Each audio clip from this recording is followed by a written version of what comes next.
Okay, we'll call this meeting to order. Please stand for the pledge.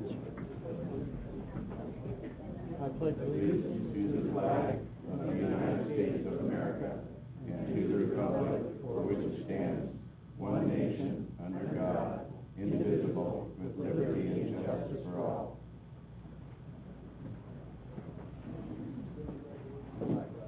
Okay, we'll move on to public comment. You'll look around and see the change in the room. As suggested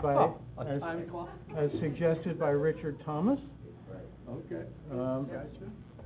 So I operate it from here.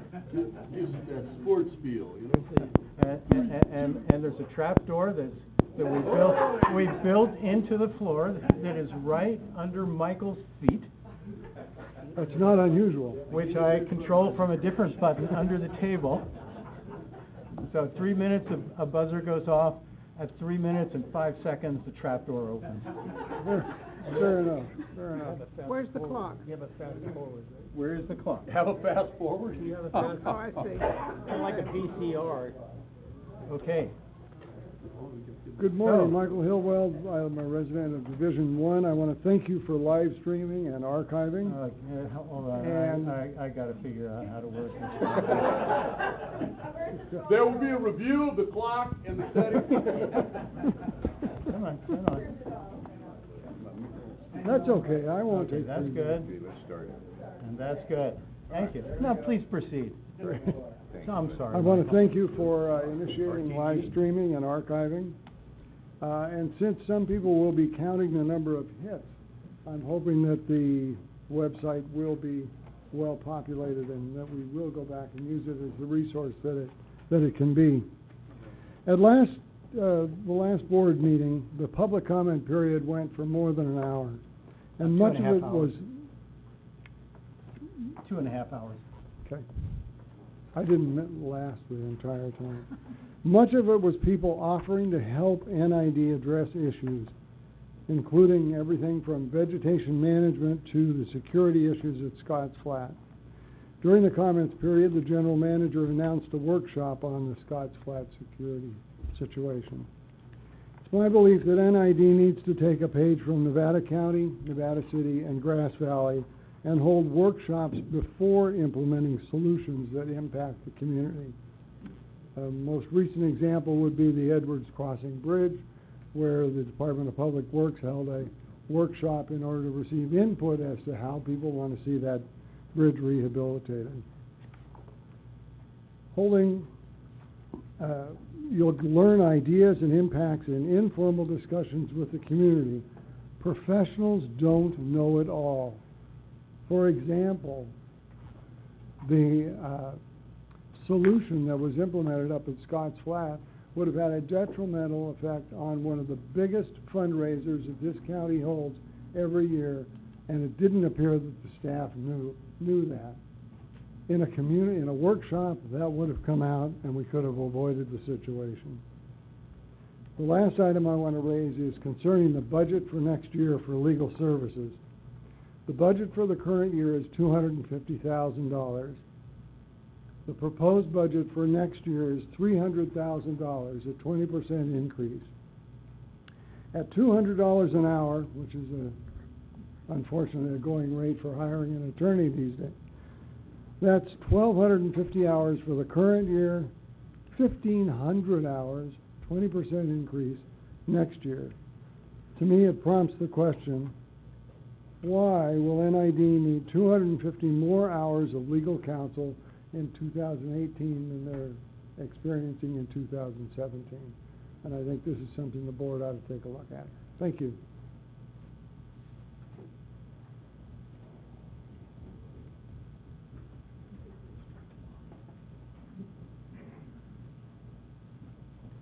Hello, Diana Suarez, Colfax, California, and there's other people here from Colfax as well outside the NID district.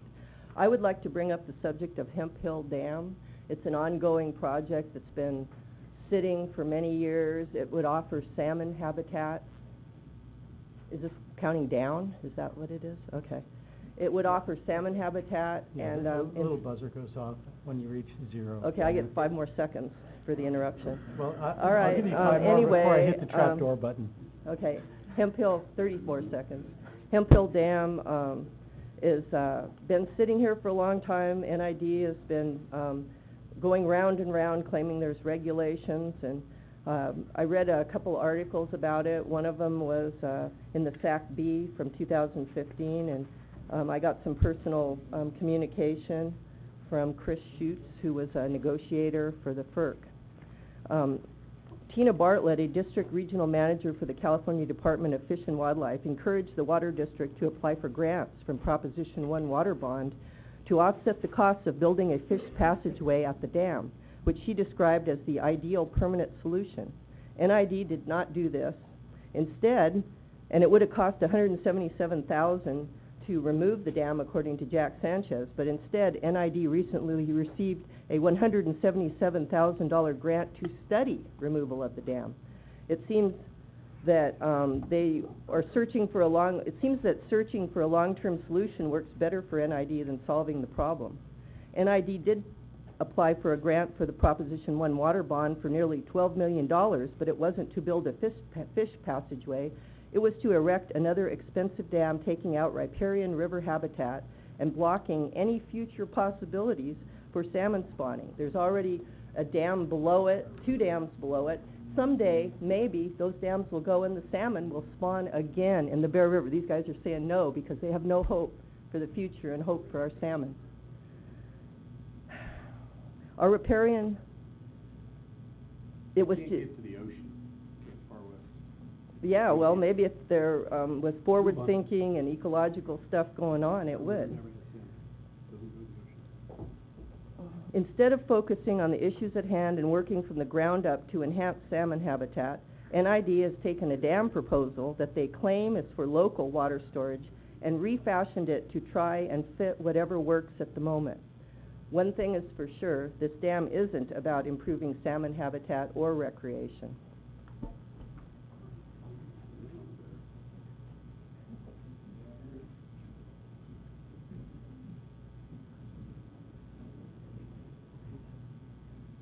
Good morning, Marin Lipowitz, Grass Valley. I'd like to invite anyone who'd like to join me in the Earth Pledge. I pledge allegiance to the earth and all the life it supports. One planet in our care, irreplaceable with sustenance and respect for all. And along those lines, I'd like to quote a few verses from the Jackson Browne song, Before the Deluge. It was written in 1974, and if you listen to it, it's pretty prophetic. I won't sing it for you, but I will share some of it. It starts, some of them were dreamers and some of them were fools who were making plans and thinking of the future. With the energy of the innocent, they were gathering the tools they would need to make their journey back to nature. The middle talks about what happened to them. They pretty much capitulate because they're tired and worn out. And then it ends with, some of them were angry at the way the earth was abused by the men who learned to forge her beauty into power. And they struggled to protect her from them, only to be confused by the magnitude of her fury in the final hour. I don't know if we're coming real close to the final hour, but I think we're seeing the magnitude with all these crazy climate things that are happening. Now, one solution that the dam proposes is to take the helm with climate change and to save rainwater, because we're thinking that we might not have enough snow. Well, that's a smart solution to the possible problem. Possible, because we don't know what climate change is going to do. But I'm going to ask you to go from smart to wise, and to go from big and grand. Happy 100th birthday, NID, big birthday present, 1.6 billion bucks, to small, wise, and earth-friendly. So, I'll admit I'm biased. I'm a 100% through and through eco-hippie. And that's how I come here, to bring that view, because that protects the earth and that's what we need to do. Okay, so here's something a little humorous, but really interesting. There's a little English town that employed beavers to take over the engineer's job. Is that my buzzer? Please wrap up. Okay. All right, I'm just going to read some excerpts from this real quick. In 2015, villagers in this village collectively breathed a sigh of relief when it was announced that a section of an aging culvert meant to tame the flow of water through the village would be replaced as part of a flood defense overhaul costing £290,000. Well, the culvert didn't work, so they brought in a family of beavers. So the clan of industrious, semi-aquatic rodents will get to work doing what they do best, constructing an intricate network of dams, ponds, and canals that in this instance will slow the flow of the brook and prevent upwards of 6,000 cubic meters of water from rushing into the valley-bound village below. I'll end it there and I'll share this with you, because I'm not saying that you guys need to be replaced by beavers, but what I am saying is that there are earth-friendly solutions that we would like you to consider. Thank you.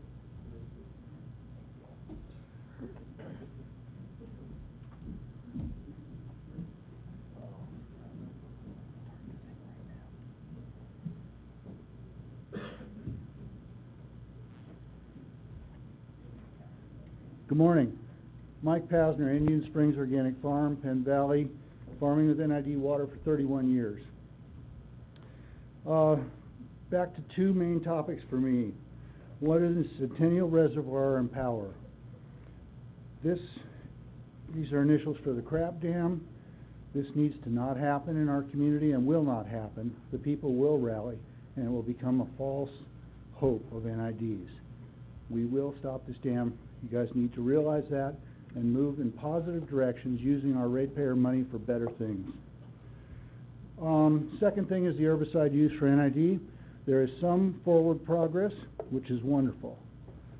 Burma bank spraying needs to cease. There's no reason for it. I don't understand why it happens. It doesn't protect property owners or the ditches, so I don't understand why that's happening at all. Once an excavator has gone through and excavated a ditch, it's clean for the year. It's a much better ecological and economical method for cleaning these 350 miles of ditches that you're cleaning currently with herbicides. The committee that was formed should be open to the public. Anybody should be coming to those, and there should be minutes for these meetings so that we can track what's going on with these issues and what NID is attempting to do. Glad there's some progress on that issue. Thank you very much.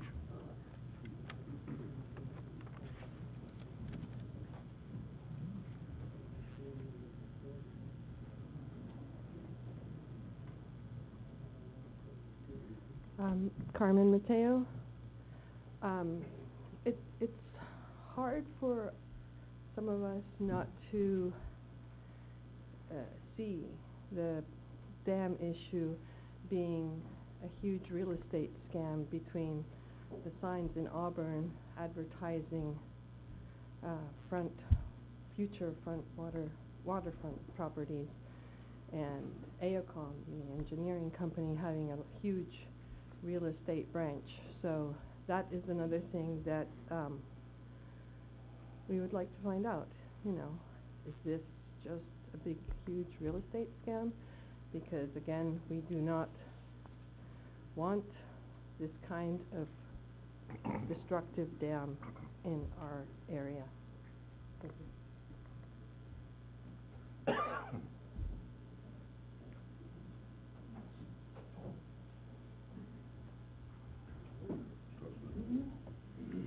Okay, we'll close public comment.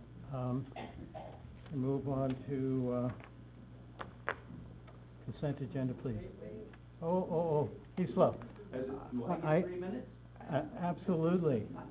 I apologize. All right. I just didn't see you jumping up, but I probably am about your age At and my I can age, you understand. don't jump very fast. My point. My name is Bob Wilder, and lived in this district, I guess you could say, all my life.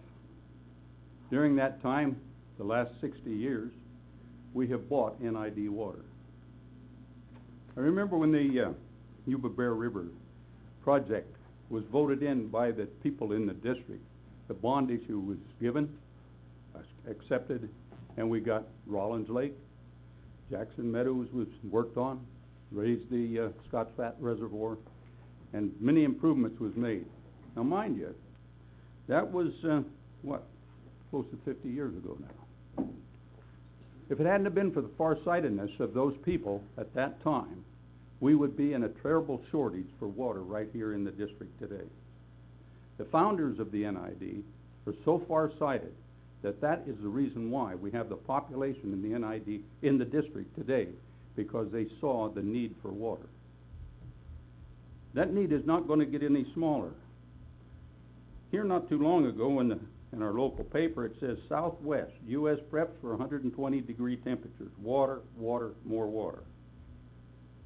We know that that need is going to be there.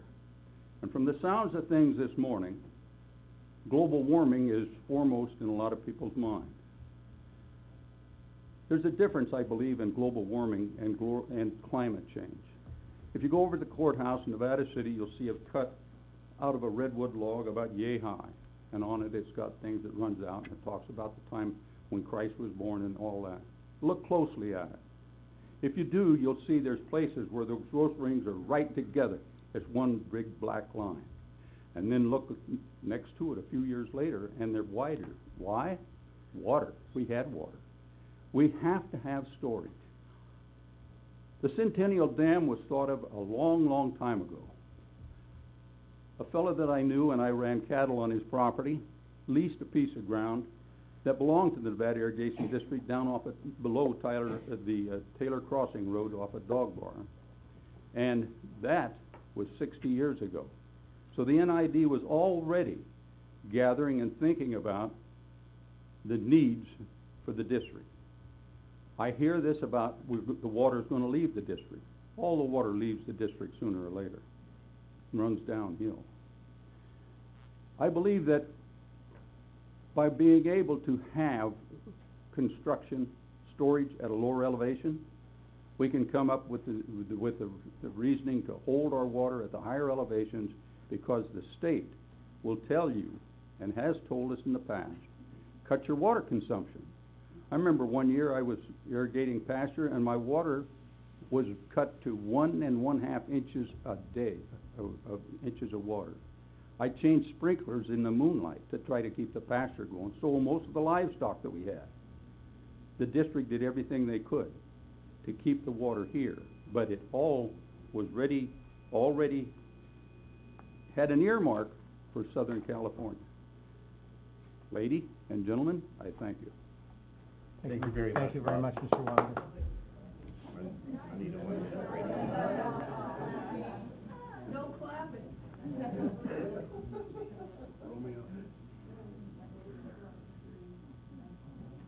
We're gonna recess for about 30 seconds.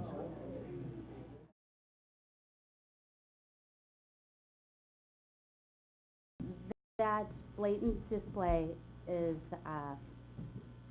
what inspired me to get up and speak today. I was going to sit quietly in back, especially after the berating that the crowd got at the last meeting, which I felt was A, unprofessional, B, extremely hard to watch, and C, disappointing, seeing that you're all elected officials. You're not appointed to these positions, you're elected. Nobody's ever gotten up and shaken my hand after I've come up here to speak. It reeks of a plant and a setup, and these childish antics need to stop. It's not the first time, John Drew. I just want to point out for the video that this is happening, that when people come to speak, they're talked down to. We're told not to clap. You clap. we still live in a democracy, the last time I checked, and do as I say, not as I do not apply, not even in this room. There are elections coming. And I don't know the seats that are up, if those of you plan on running again, but there will be a force, a great force, speaking out against you. And I will be part of that charge very proudly, because we need to have people that are not biased, but that see the whole picture and listen to their constituents. Thank you very much. Have a good morning.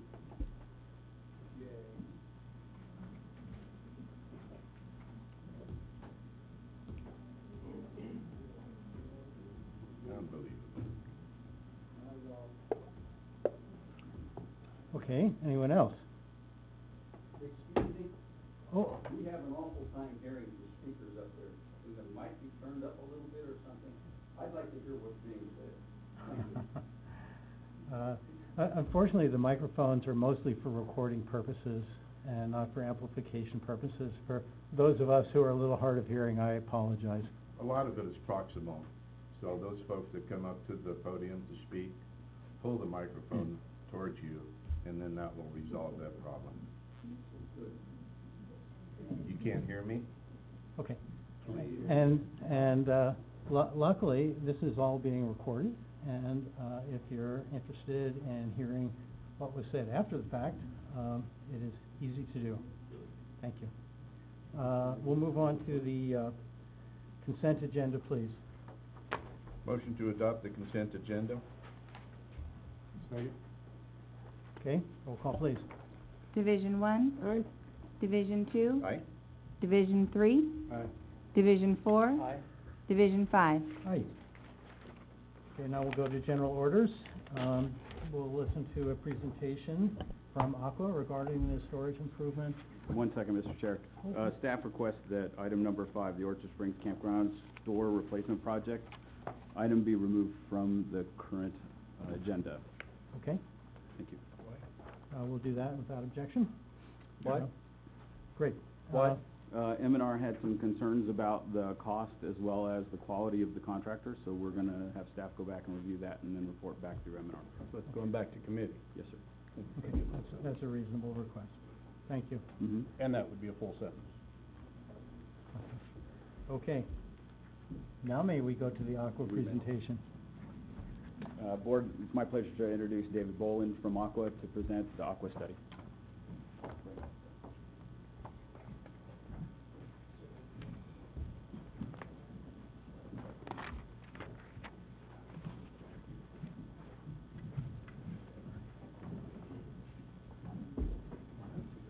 Well, thank you, board members. Appreciate being invited up to address the board here in Nevada Irrigation District. I'm David Boland with the Association of California Water Agencies, and I've got a very short presentation that I gave to the California Water Commission last week, and a variation of this presentation has been given to various entities around the state, specifically the Delta Stewardship Council about 3 or 4 weeks prior to that. We did have a presentation at ACWA at the town hall in Monterey back in May that was a variation as well. What I wanted to do is summarize for the board and then, of course, accept any questions about a study that ACWA conducted some time ago, and we've been releasing the result and using the results in advocacy as an association. Just before I get started, I did want to remind those of you who don't know that the Association of California Water Agencies actually represents 430 member agencies, and we represent public water agencies. Nevada Irrigation District, of course, is a member of ACWA and is a long-standing member. We have a lot of small irrigation districts and agricultural districts around the state. We also have some of the largest districts in California. We represent urbans as well as rural areas and coastal as well as inland areas, and so that let's see here. There we go. So what I wanted to do is just describe why we did this study and what our overall conclusions were. The first kind of overarching consideration that we came to the study with is the recognition that water does have value in the ecosystem by itself as it is flowing through the system. The hydrologic kind of context of this study about where water is in California and where, how it's used and so forth. The fact that when it's abundant and well managed, we can use storage programs to add significant value. That was a presupposition. That value is not only for consumptive purposes, but it's also for ecosystem purposes. And we have a system in California where we're doing that. Struggling with your initial premise. Should it be ecosystem? I realize you're a statewide organization and you are looking at it statewide, but it trivializes the distinction between the different ecosystems to just say it's one all big ecosystem. But that is what just your premise is, that it's all one ecosystem? Is that your Yeah, there was no, that's not. I could slip an S in there without causing any harm to our premise. Good, you should. Yeah, and we have a lot of ecosystems, but we also have a responsibility to manage the ecosystem at a highest level. And I think what we're talking about is a kind of a philosophical statement there, and we could slip an S in there and not cause any grief. Not slipping it in. It's okay. purpose. Okay. So then yes. Do we have any handouts? No, copies of this? all I brought was the PowerPoint presentation. I'm sure that the staff can make copies of that PowerPoint and make them available. They'll probably post it on your website. I'd appreciate that sometime today. I'm not going to add any to the PowerPoint in terms of additional content. And of course, there is the study itself, and we can bring the study up. I have the study. So to belabor my point a moment longer, you say well-managed storage programs. So there's your S. But then you make it all one ecosystem. My mother was an English teacher, and I'm a scientist by training, so I really would put that S in there. All right, thank you. I understand your perspective. You're coming from the state. All of them. Well, I'm not actually coming from the state, but I assume that this presentation will be posted on the agenda page that goes up on the website. So this it's already there. Richard is showing it to me. It's already there, and it will be there. So it will live on into posterity on our website. Thank you. And actually, any particular water molecule is benefiting an ecosystem where it is at that moment. So actually, I don't think there's a problem with the S or not. But he has the S in programs. Take it under advisement. I don't know that we're going to be revising the PowerPoint, but we'll talk about that. Okay. This is a piggy detail. So the final point there, the final bullet there, is that ACWA has an integrated storage policy process with that a we've done through our philosophical board. import.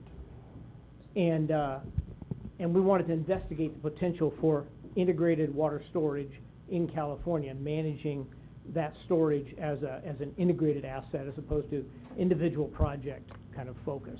And the premise, of course, is that if you integrate operations of these different systems, these different facilities around the state with each other, with the existing system, and with conveyance improvements, and you look at groundwater basin management, you can get more value, more potential benefit statewide than you might if you did it in a more disaggregated sort of way.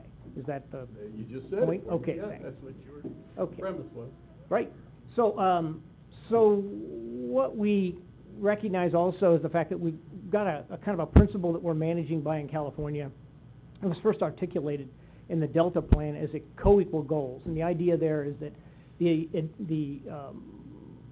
purposes of water are to meet all the needs, all the beneficial needs in California.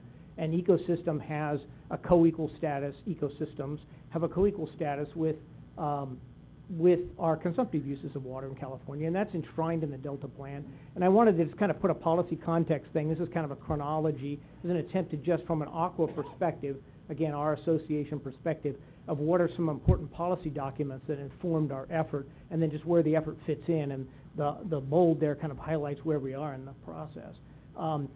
Way back in 2005, ACWA articulated a comprehensive water management policy and embraced the idea of using lots of different ways to manage water in California to achieve and to better achieve our objectives as a state. And then the Delta Plan, of course, was established in 2013, has a very specific focus on the way the Delta is managed. And the ACWA produced a statewide water action plan, which is kind of a policy document that zeroed in on what specific kinds of actions do we need to do. And it was a pretty comprehensive piece. And it influenced the California Water Action Plan, which was adopted by this administration in 2014 and has been since revised. And it also articulates a policy of the state, of this administration, to try to do all of the above. It's kind of a full portfolio approach to water management. And then, of course, Prop 1 was adopted in 2014. It had $2.7 billion for public benefits of water storage. That's being administered by the California Water Commission. And what we wanted to do is put a policy piece together, and you can see the cover of that piece. It's on our website. It was done in 2015, and it basically presented our recommendations as a water association to the state of California about how that program ought to be administered as we saw fit for public benefit. And then, of course, the California Water Commission did this water investment storage program and essentially set up the rules for how to administer this $2.7 billion of public benefit investment. Then we did our storage integration study, which is the subject of our presentation right now, and that was intended to inform the conversation about the need for a broad view of integration in storage. And then, of course, the final funding decisions will happen sometime after 2018, and then actual money of the 2.7 will begin to be spent on different kinds of projects after about 2022. So the point here, again, is that we're not trying to do water management using one hammer anymore, one tool, and storage is only one part of a larger context. The idea that we need better conveyance, particularly in the Delta.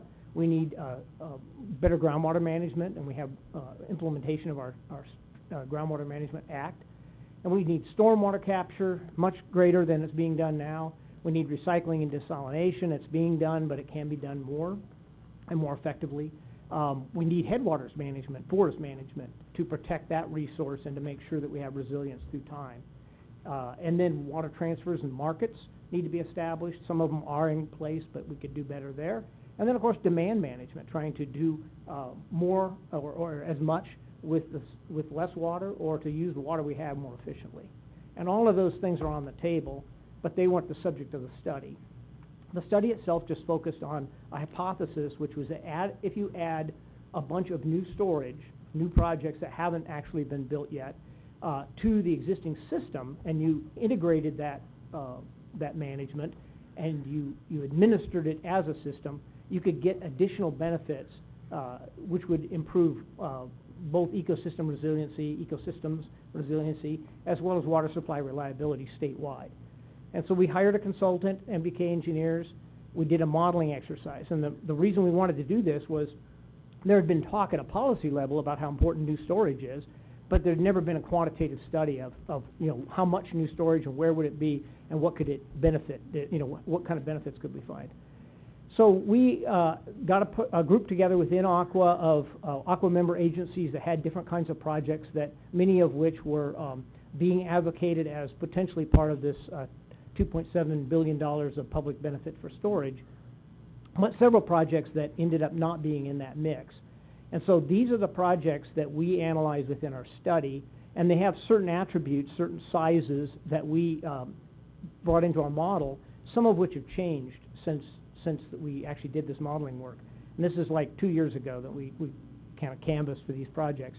Many of these projects you'll recognize that have been considered for a long time. Some of the projects were actually put together for this purpose, and some of the projects actually didn't go forward and aren't part of the competition in the California Water Commission.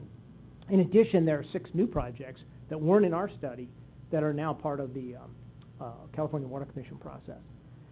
And many ACWA member agencies are involved with those projects as well. And we're not trying to advocate in any way any of these projects. That was not the purpose of our study.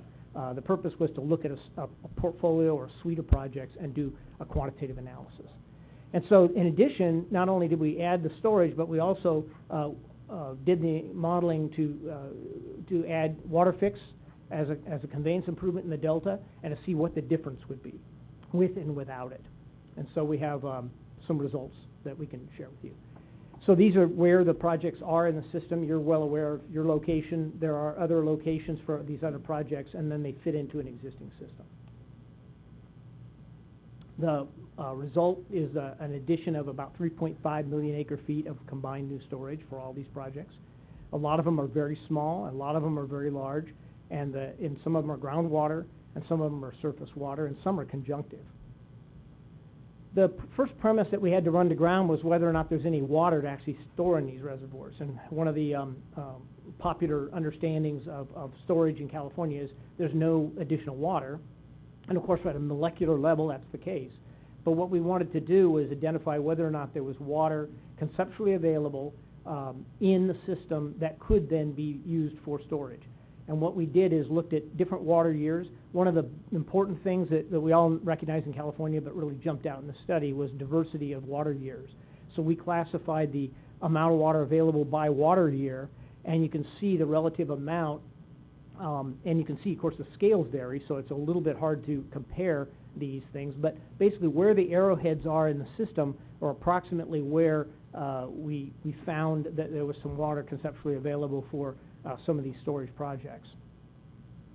And then what we did is we looked at the delta situation, the outflow requirements, and one of the presuppositions of our study was existing regulatory requirements are built into this. So we modeled this additional new storage against current needs for ecosystem management and all kinds of water management responsibilities and requirements. And we noticed that there's, again, huge variability. You look at the annual total by different water years, and you can see it really jumps like it did last year, and then other years it's critically low. And but again, one of the things that comes out is that the average isn't maybe as helpful as noticing the peaks and the small, the big years and the small years, and that really matters, because what that does is set up the premise that if you take water when it's super abundant and you store it, then you can use it for groundwater recharge and for ecosystem values in critical years when the water is not abundant. So this is an example of the scale of water we're talking about in terms of capacity, and the fact that you can integrate this, but there is a need for the recognition of north of delta and south of delta and the constraints in the delta. Our results basically is that for most years there is water available for storage. We found on average about 10 million acre feet. Again, it's important to notice the average, or it's not the key, it's the peaks. There are 22 million acre feet in wet years and only 1 million acre feet in critical years. And again, we had a capacity of 3.5 million acre feet. And we got a carryover potentially on an average, and again, average annual of 1.9 million acre feet of carryover. And what we noticed about that is that we could use that for improving reliability, again, ecosystem benefits and flexibility in our system. And you can see that if existing plus new storage projects, you can see the existing reservoirs provide a certain level of capacity, I guess, in the current system, but we could substantially increase that, particularly in wet years, with this new storage, this particular suite of new storage projects. So another benefit, of course, is that the average annual water that could be delivered is up to 400,000 acre feet, again on average. In some dry years, it can go up to 700,000 acre feet. So that's really an important finding right there, is that in dry years we have a lot more water available in storage to use for all kinds of purposes. Another principle that I wanted to underscore is the fact that we didn't allocate this water in any way. We didn't try to with this study. We didn't try to say who gets what water. What we were just saying was this additional amount of water is available for all of our beneficial uses. And that means, for instance, cold water for fisheries. And a good example of how that might have benefited us is in 2015, when Lake Shasta was low, it had warm water, and we didn't have enough cold water to meet fishery flows. And if we had had this system in place in 2015, we could have met all of those objectives. So the other conclusion that's really important is the difference between conveyance, delta conveyance, the water fix, and no water fix. And you look on the left, the existing system with the additional storage has huge benefits. But if you look on the right, it has much bigger benefits in almost all years. Now, the one set of years that it doesn't really have much in the way of difference is the critical years. And that's partly about the way in which the conveyance works and the fact that if there's not enough water in the system, you can't really move it through the delta. But you can store it and you can move it. You can store it above and you can store it below the delta. And the idea here is that it essentially doubles the results. So the big question, or one of the questions that we got when we were kind of taking this out on some focus group meetings before we released it was, how much of the water are you taking? Are you really draining our system? And the proportion of water that we're talking about to store and deliver is the top dark parts of each of those bars in each of the water years. And what's left in the ecosystem after this particular set of numbers are calculated is what's remaining in the bar. And you can see proportionately we're taking not that much of the addition of the current water. Now, in some years, the dry and critically dry years, we are taking a larger proportion of the total.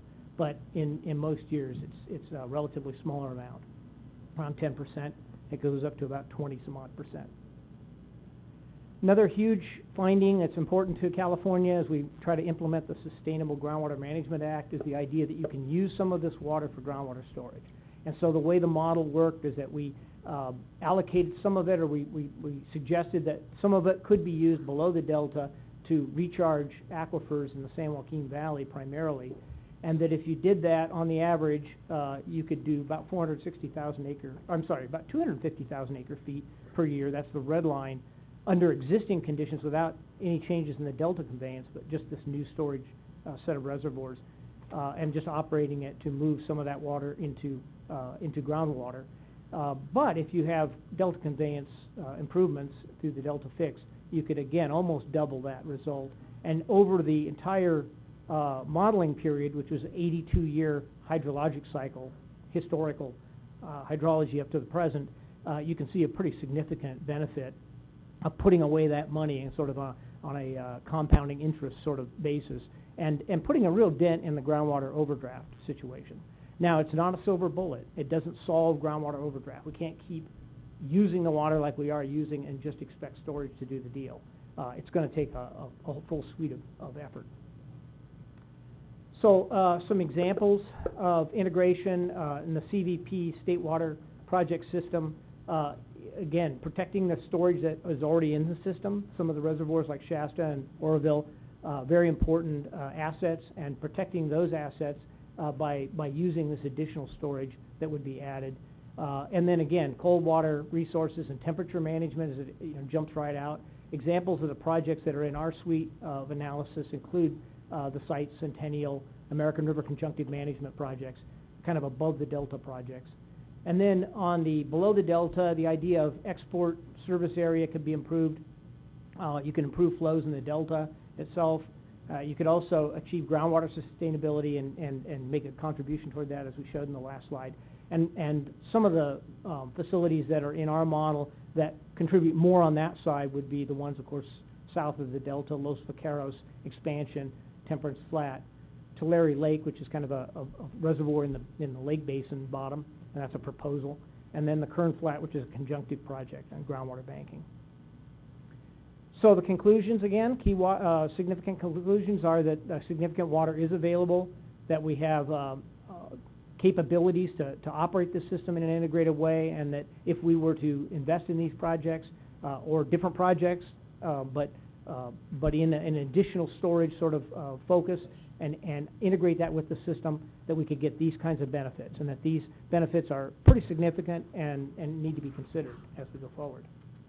So what we've been doing with this study is trying to make this case that new storage is important and needs to be part of the big picture. We aren't advocating for any particular projects, as I pointed out. We're interested in how the Prop 1 process goes for the public benefits portion for some of these projects. But in addition, what we're talking about is advocating for additional new storage projects, surface and groundwater, statewide, as part of our overall water policy in California. And that's the purpose of the study. So I'd be happy to answer any questions. Are there any board member questions? No. Scott? No, not right now. No question, but, an opinion. And I leave it as ecosystem. Leave it Because as- indeed, this You're convinced? fine study, we Okay. participated, so Yep. we get the information. Sure. This tells me we shouldn't go for the state monies. I think we should pay for our reservoir with our own, COPs, bonds that we would do. And if the state wanted to come take our water, they could pay us for our water. This, taking their money now, would oblige us to participate, not against trying to be part of the same state, but before everybody gets up and tells everybody what my opinion is that. This fine study, I hear you, I agree, there should be more storage, but it's all about who's paying for it. And if we pay for it ourselves, we retain our authority over our own destiny a little more. Yeah, one point that, just in kind of response to just unpack again, a presupposition of our study was not that we could control what projects got built or what barriers are in the way of those projects, or permitting, or, how much, concrete this is all gonna take, or any of that kind of down the line, analysis. That was not built into our study. Well, There are peace some and love. presuppositions about operations. We were listed several times. Oh, yeah, there's quite And a that's few, right. not necessarily the inclination of this director, Mhm. nor I think this board. Well, fine study. Okay, you good? Thanks. If there are no other comments, I'll jump in. I do have a comment. First of all, I'd like to thank ACWA for doing the study. I think this study is a significant contribution to the overall dialogue. I think that the modeling techniques you used are really the best available. And I know I have a lot of faith in MBK engineers, having worked for a number of years with Mark Van Camp and young Walt Bure, who is in the audience. And thank you. So I think this is a very robust study. So the information is very useful. Mm-hmm. The question, I think, that it presents itself to this board is whether or not it is really in our benefit to participate in this program at all, which goes to Scott's point. And having been through this, I would like to present a quantitative answer to that, because that's my nature. And so I would draw your attention to figure 39 in the report. And since you don't have it in front of you. Well, that's a good question. 36, maybe? And as we're talking about it, Nick, I think this has a pro-tunnels bias to it, peace and love, and I'm against the tunnels. I understand the state wants their tunnels. Figure 38, Nick. I think the issue before us is how this impacts us. Well, no, I'm just, we're able to talk. It's Yeah. an agendized item. Okay. I don't think that's it. Lest everybody speak for us. That's not the right figure. That's the one, right? That's the one. That's Well, the critical figure. This is the one you brought. The one on the top. This is the one you brought last week. Can Yeah. you? 2 weeks ago. Make it, go again, and again. See if you can get it full Go screen. gadget arms. And one more time. And just drag it, that's Go as gadget good, that's as magnifier. good as we're gonna get. Okay. I'll draw your attention to that. Isn't this what you brought 2 weeks ago? Yes, it is. Yes, okay. Looks Um, familiar. Okay, and this is very useful information, and thank you for doing this. This basically shows the effect on end of September carryover storage on Centennial, of operating Centennial either in a integrated fashion or as a standalone local project. So the blue bars are the end of year carryover storage, so that's the storage on September 30th of each individual year. And Walt, tell me if I'm making a mistake here, please. Okay. Walt works for MBK Engineers and is one who did the modeling. The black bars that you can see are the end-of-year carryover storage without integrated operation. The blue bars are with integrated operation. I'm unclear, are you talking horizontal line versus vertical line? And I'm not colorblind, I'm just. Each one of those bars represents The horizontal? a water year. The horizontal? The horizontal line represents the period of record. So it starts in 1922 and goes through 1996. Each one of those is a year. And so if you look up the blue bar, that is the end-of-year carryover storage in any given year. The black bar is the end-of-year carryover storage without integrated operation. Okay, so that's critical. I can't tell blue from black on it. That's why I'm thinking horizontal and vertical would be Okay, better. you can see the black bars, I hope. Yeah. There's several things that are black up There there. are many black bars that are hanging in thin air. Those are the horizontal, Yeah. that's what I say, refer to them as horizontal, and then you'll start to. Where's the blue bars?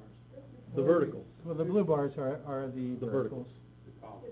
Column, columns. okay. Column versus. Right, and so the blank space in between the blue bar and the hanging black bar is the amount of water that is essentially sacrificed from carryover storage as a result of integrated operations.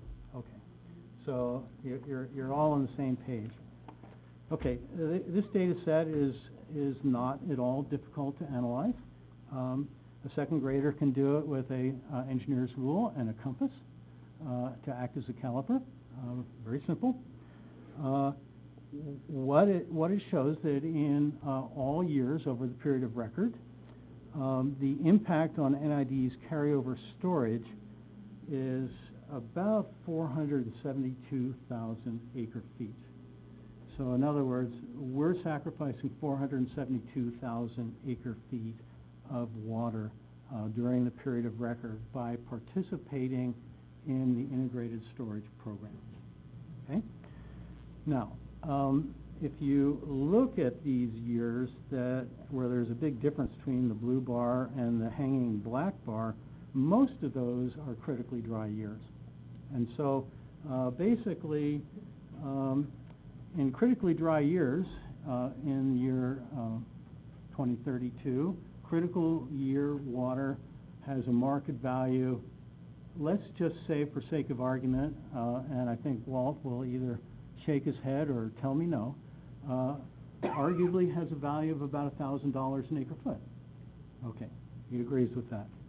Okay, so by giving up 472,000 acre feet, we are basically contributing to the system by participating in integrated operations about $470 million, almost $500 million. Okay, again, he's shaking his head yes. Okay, now you look at the year types where these gaps occur, and they occur mostly in critically dry years. There's some dry years in there, and there's one below normal year in there. But you do the same analysis for the critical year impact. And the critical year impact of participating in an integrated storage program is about 305,000 acre feet, which has a market value of $400 million. So it's a significant amount.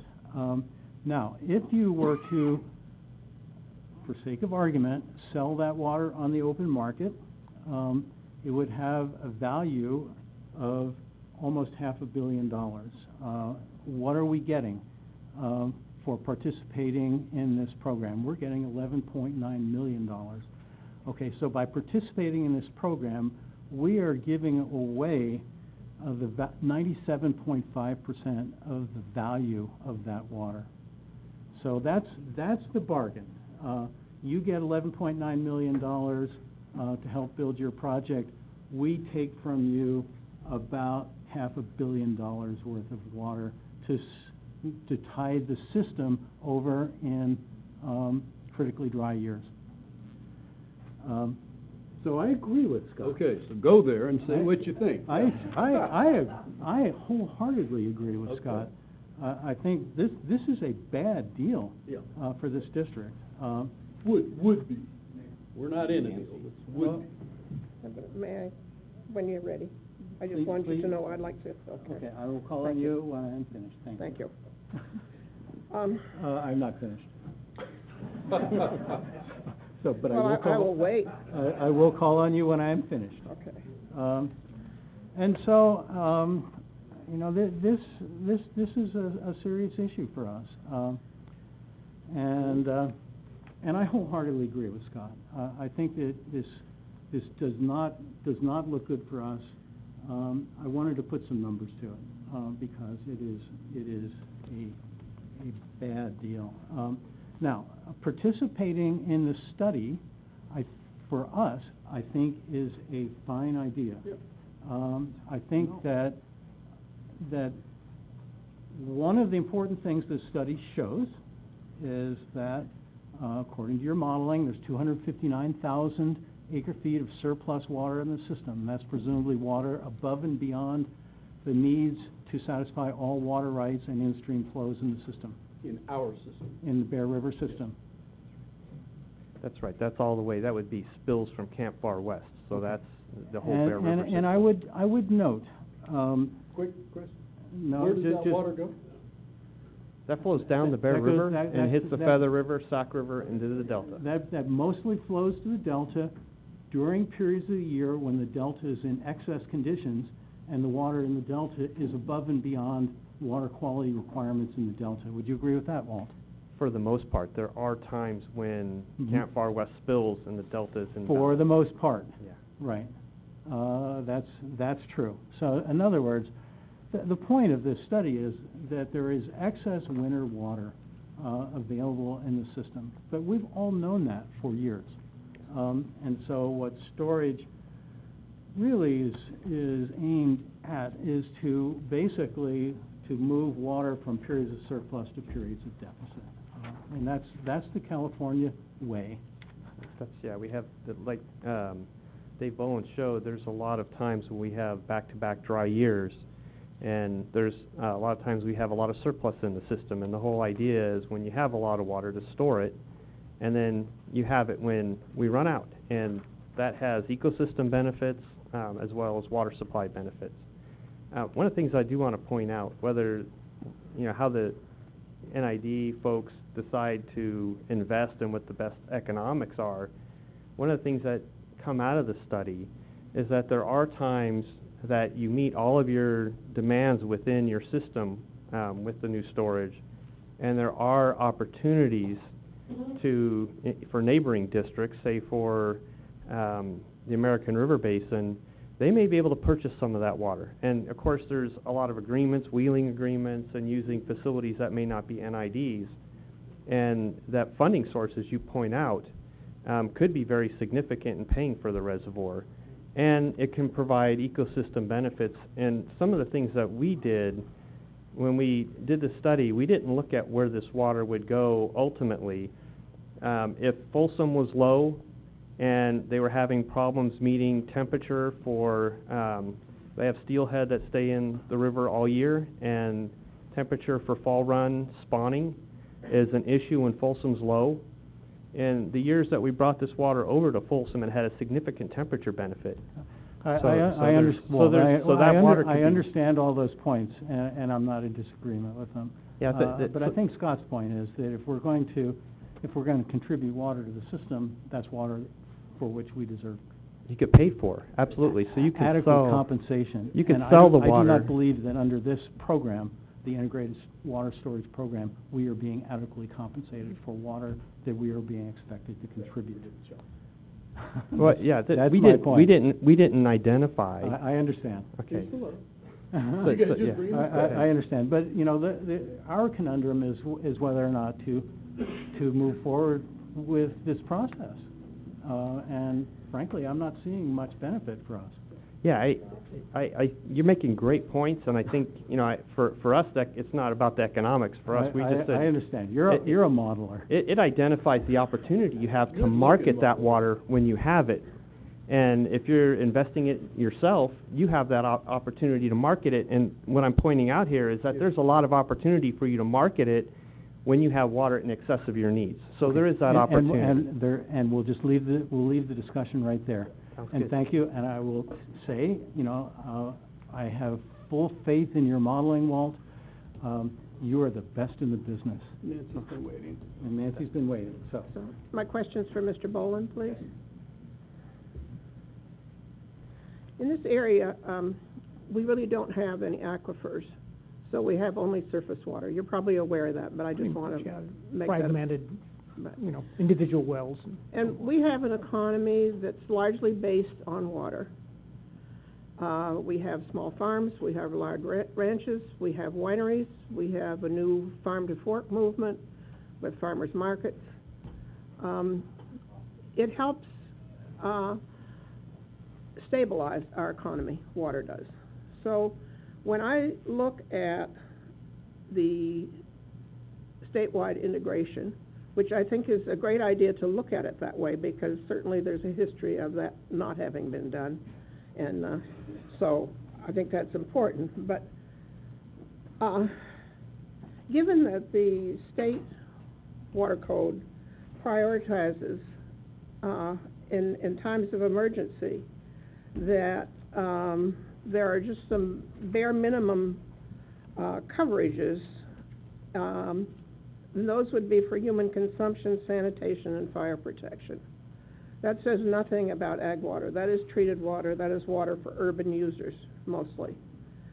So if that is state water code and our drought contingency plan follows that, then how would we protect our ag water if our water were to go to an area, an urban area?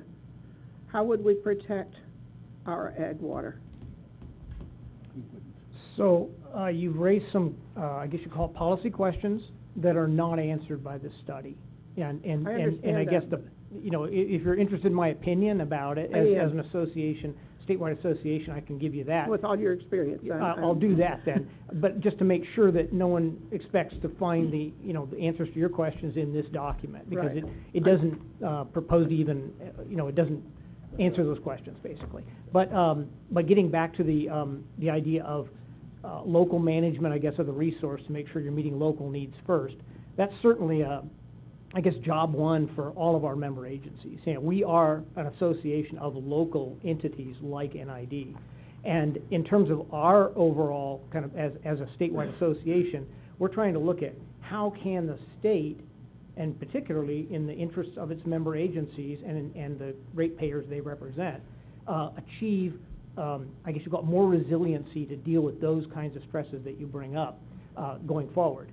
And in terms of conservation orders that come down about cutbacks on water, we deal with that as a policy issue, and of course our presupposition there is that it shouldn't be ordered top down from the state of California because they don't know the local circumstances. That's your job as a board here to manage water in terms of conservation and allocation under emergency conditions. And so we've gone through this drought, and our presupposition all along, and continues to be, and we think we've been somewhat vindicated by a PPIC study that came out about that can analyze what happened and what was effective and what wasn't, is that local control is the way to go in California. That works, it has worked, it will continue to work. And we see that as the way to go forward. And in terms of allocating ag versus urban, again, the context is everything. You can't just unilaterally decide at a statewide level how to allocate water under those scarce drought conditions. So that's a policy position we have. The other one, of course, being that we need, getting back to the storage thing, we need to have a more resilient system, and that we have what we call a system, but it's actually kind of an amalgamation of bits and pieces of systems that evolve through time. And we've been managing our way toward integrated management through time, with the state project and the federal project and a bunch of little local projects. But in fact, we could do better there too. And so our premise with this study is more storage provides resiliency in the system. The local management of those resources is completely up to the locals. And then in terms of dealing with, drought conditions going forward. We look at the hydrologic record, and we have some pretty significant periods of drought and critical years, and we can expect more of that going forward, and maybe a lot more of it. And so we know we need to be managing this system in a more heads-up sort of way, but that doesn't imply central control. When you say that it would be important to make the decisions locally, we are bound by the water code, sir, and that hell could freeze over and the water would be gone. I don't see the protection here, and of course, I'm going to vote against this study, any participation in any distribution of water unless we have protection for ag water, and I don't see that within the state framework. Well, again, the study doesn't propose to distribute the water. No, So that's but, but it opens the door to the idea. And if we, we can argue with ourselves about whether we're going to build a dam or whether we're not going to build a dam. I have been saying all along, the issue is not, that is not the biggest issue. The biggest issue is what's the state going to do with our water? And what are we going to do to protect it? We, in the legislature, we do not have good voting power. The urban areas have the voting power. And so, in a sense, we are victims. We have the goose that lays the golden egg, the golden egg being water, but we don't have the legislative support to protect it for our own needs. And we don't have the administrative law to protect it. So we are in a very vulnerable position, and we need to stop arguing with ourselves about whether there's a dam or whether there isn't, and take care of a bigger issue, and that is, how are we going to protect our local water supply? And I'll get off the soapbox. I appreciate your coming. I'm glad for the study, but it's not good news for us, and so I think you got 3 votes right here against participation.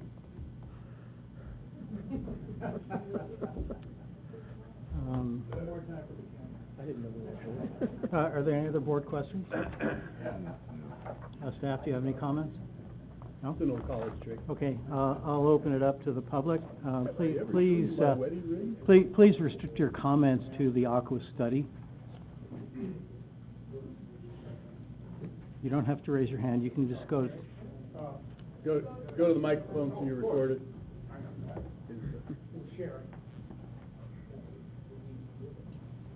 Good morning, David Edwards. Just to clarify, you mentioned the Delta plan, the Delta fix, the Delta conveyance. I presume all of those are the twin tunnels. Yeah. And then secondly, the ACWA is a private organization of small water agencies, kind of like CSDA and other statewide organizations. Was this under contract with the state or within your own organization? ACWA is a trade association, an association of public water agencies. Please step to the microphone. Yes, sorry. Thank you. ACWA is a trade association, an association of public water agencies, and this study was conducted by ACWA and managed by ACWA, and it was not, had no, there was no involvement by state government in this study. We think of you almost as part of our lobbying arm. You represent us in many ways. Yeah, I hesitate to say But that. it's a big organization. Yeah, we No, do lobbying, and Right, obviously that- on legislative work, some of the work we've been doing recently on water tax and other kinds of issues that are very controversial, that's what ACWA does. So we lobby for water agencies. Yeah, for the Thanks. Good morning. My name is Peter Van Zant, Bridge Estates Road, and I'm a customer. And I'm liking what I hear from the board at this point and look forward to a vote that will reflect what's been said so far. This is an interesting study. I think it was a study that was kind of looking for a purpose because it doesn't seem to have any state mandates going along with it. We don't know how that would happen. The sites in Temperance are not owned by water agencies, they're state projects. So we have a couple of those things. Here's another one which is not nitpicking. In the study, it says that climate change was not included, and of course, Centennial is based on the idea that climate change is going to have to drive changes in patterns, and we got to do something. So that makes it a little less applicable. It did reference that future storage projects were sourced or related to a state study. However, that isn't true. None of those numbers that are up there were sourced. These numbers are probably from NID, but where all that water is going to go from and all those graphs that are well laid out, but there's no sourcing, so I don't know where they came from, and you don't either. Is there a question? I could answer the question if you like. When I finish, that'd be very nice. Thank you. And of course, participation in this project is determined someplace in the policy or in the study was buried in there, and it says improved delta conveyance increases the opportunity to use project and potential transfer water stored in upstream facilities to satisfy demands south of the delta. And there's more to it, but it's really clear that this proposed system is to take water from the north and ship it through the delta down south. That's in conflict with policy that you did, I think, a couple meetings ago, where you said that an application for the Prop 1 money would not include shipping water out of the district. So, so we should worry about that, and so I think this is not a study that really zeroes in on the issues that the chairman was talking about earlier. Those are other issues, those are policy issues, and I think the policy issue should be keep the water here, as Director Weber said. And where did those come from? You're asking about the sourcing? Yeah, well, there's a Yeah, lot of numbers. it's model with results. The different, We didn't borrow it from anywhere, we generated it. We created it by taking inputs, information about the different projects, and we fed it to a model, and the model results are demonstrated in the document. So the study itself just conveys results from a modeling process. It isn't dependent upon outside sources, and it isn't related in any way to any state model or state. We are using a calcium model, which is a commonly used tool in the business, but we aren't. There's no sourcing of the inputs. You know, they're kind of built into this model, I guess, is the point. and I guess I would go further and say that you have numbers, there's sites, there's temperance, there's groundwater, and all of those things, and they have numbers associated with them, but they're not approved at this point. So we don't know what size they're going to be. We don't know. Climate change isn't taken into consideration. So those numbers are, I'll accept that they're model numbers, but they are probably not good numbers for NID to make decisions on today. Thank you. I would argue that the numbers in the report are sufficient for NID to make a reasoned decision. Mr. President, there's now been 2 comments about the California Water Fix project, Twin Tunnel project. If I can maybe have Dave speak to this after I'm done, but you know, ACWA, as Dave mentioned, has 430 some odd members, each one with different views of the Water Fix project, I can imagine. So ACWA has taken the policy position, I believe, Dave, that some kind of delta conveyance is beneficial. That is an ACWA position. NID's position is that you're a protestant in that State Water Board proceeding. And we've been a protestant since day one. Yes, we have. Some of our concerns with the project are how it could be operated. And there's a spectrum of operations that I think on one end don't affect Nevada Irrigation District or Northern California that much. On the other end of the spectrum, operations could be very damaging. There's also a question in that proceeding about what is the appropriate delta flow criteria that is at this point, undefined. So we're very interested in that aspect of the proceeding as well. So just because ACWA has taken more of a global policy perspective on Delta conveyance does not prevent its members, and in fact NID is one of those members that has some opposition and concerns with that project. That was Dustin Cooper, Board Counsel. Thank you.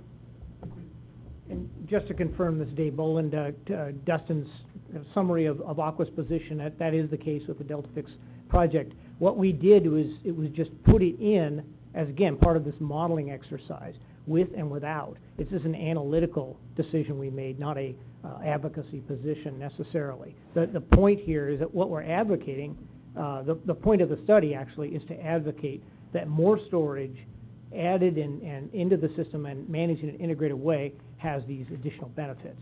That's the crux policy position that was supported by the study, and that was its purpose only, and it wasn't intended to inform any decisions about these individual projects or about the Delta Conveyance project.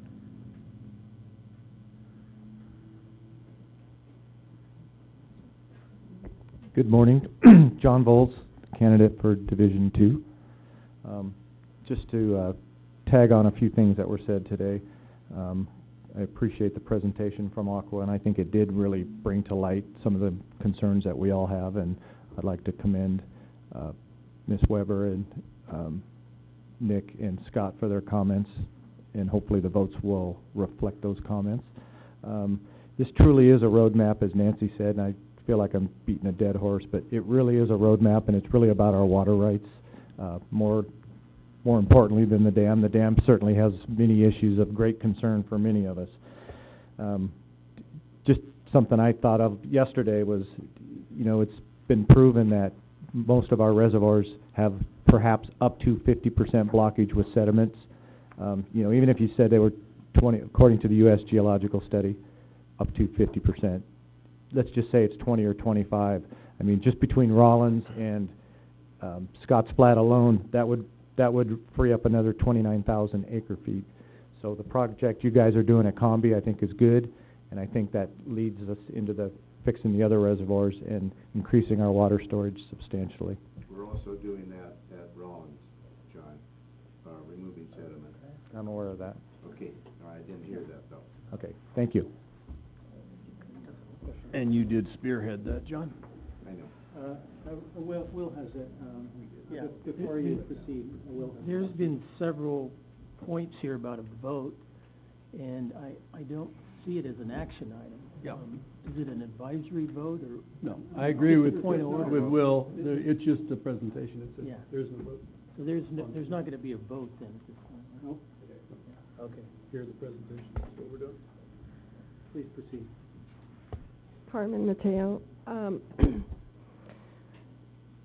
Some years ago, I did a trip down the River Ebro in Spain with the Ecologistas en Acción, and it was a month. It was a month-long trip. What river? The Ebro River. It's the one with the most water in Spain. In Spain.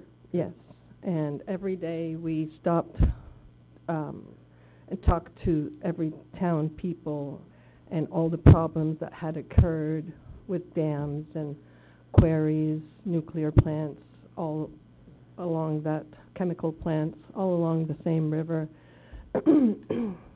One of the biggest dams I've ever seen that created El Mar de Aragón in a desert format, and the problem with the sediments was enormous, to the point that right after the dam we were traveling in kayaks, and the kayaks get stuck by the enormous algae.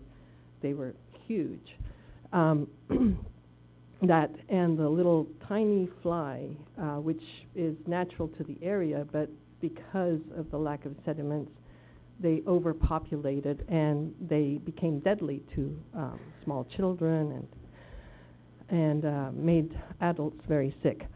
My problem for the last 10 years has been heavy metals. I've been dealing with treatments for heavy metals. You have comments on the ACWA study? We're on Yes, well, my point is the study doesn't, I haven't heard about study about good water, the quality of water. And we've heard the issues with the sediments locally here. I've been spending for the past 3.5 years $1,000 a month on chelation treatments trying to remove heavy metals. Last year I had a large spike in mercury that the doctor was baffled by. And I couldn't figure out, I hadn't done anything different other than maybe having gone swimming at Scotts Flat Lake a few times. It's the only thing, because I've avoided it ever since when that spike happened, trying to avoid water that isn't running freely. Thank you, that's my comment. Mr. Wilder. Bob Wilder again. The study,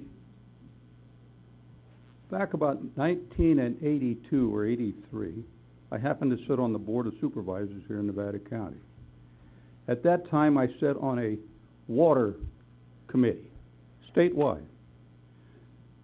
The indications in this study here today are no different than what it was at that time.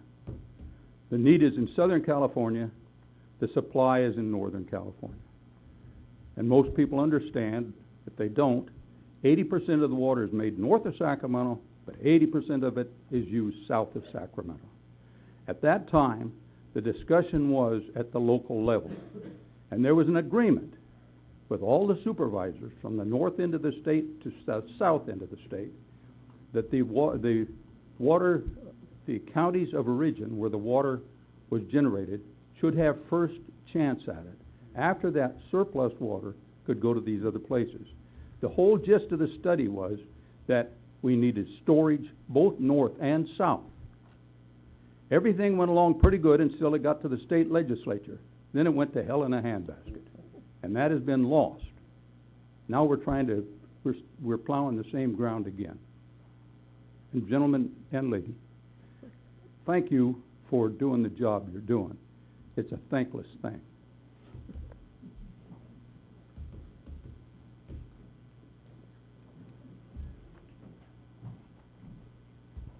Hi, good morning, board and staff and folks that are here.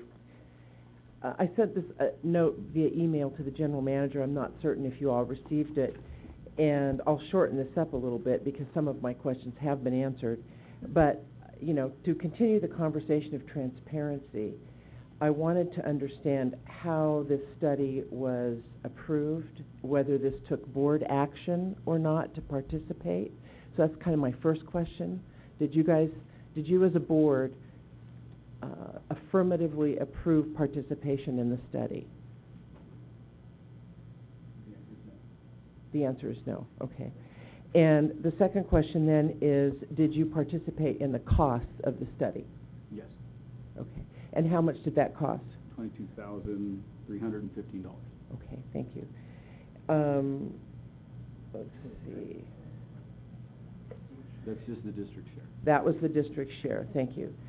And was the board advised, or prior to agreeing to fund and participate in the study, was the board advised the general purpose of the study appeared to be how the district water would be sold and integrated downstream out of the district? Did anybody here know that that was part of what was happening here? Well, so this is ACWA study, not NID study. Understood, but NID participated. We participated, that's correct. And the board was informed in 2016 that we were engaging in this process. Mm-hmm.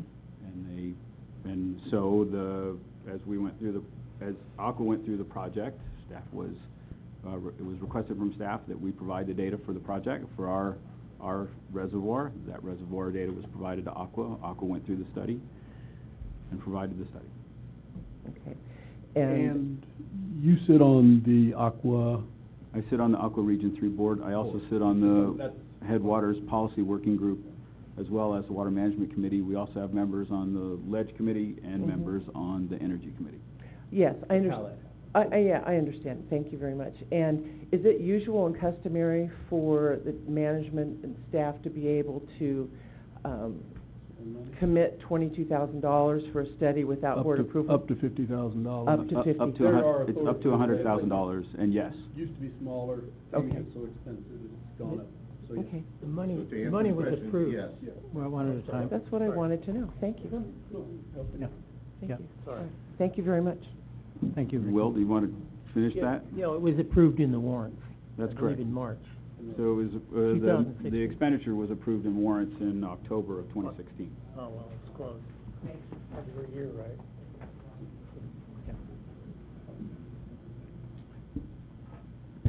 Make sure I get the mic down to my level. I never managed to do that. It hardly bends that far.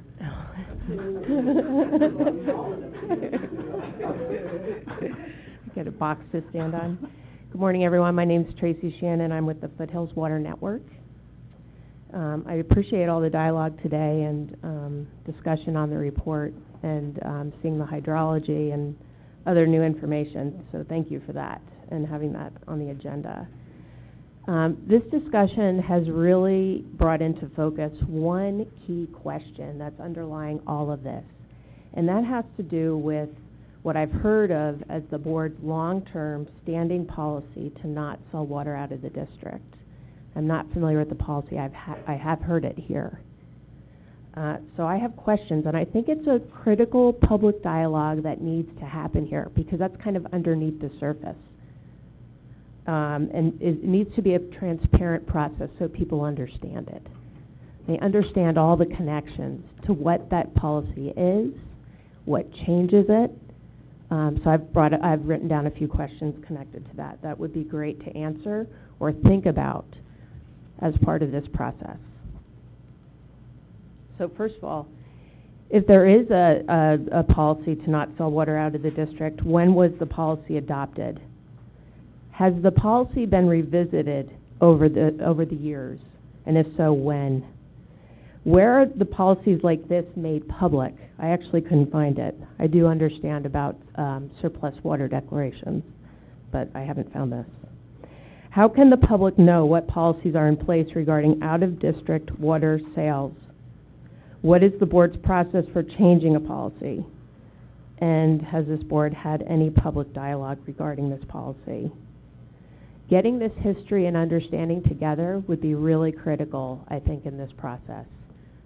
So I really would encourage that for your consideration. And these are just some of the questions that arise to me that could kind of frame that out. But it's not just, oops, too low that time. It's just not answers to the questions, but kind of the documents that are, connected with that. I think that would be super helpful. Okay. Thank you. Rem, is there such a Well, policy? your premise is just wrong. I don't believe there is such a policy. There is no policy. There is no policy. There are a whole This series is of this is questions. district practice. It's district practice. I don't think we're prepared It to is not a discuss policy. that today. There is no policy. There never Okay. has.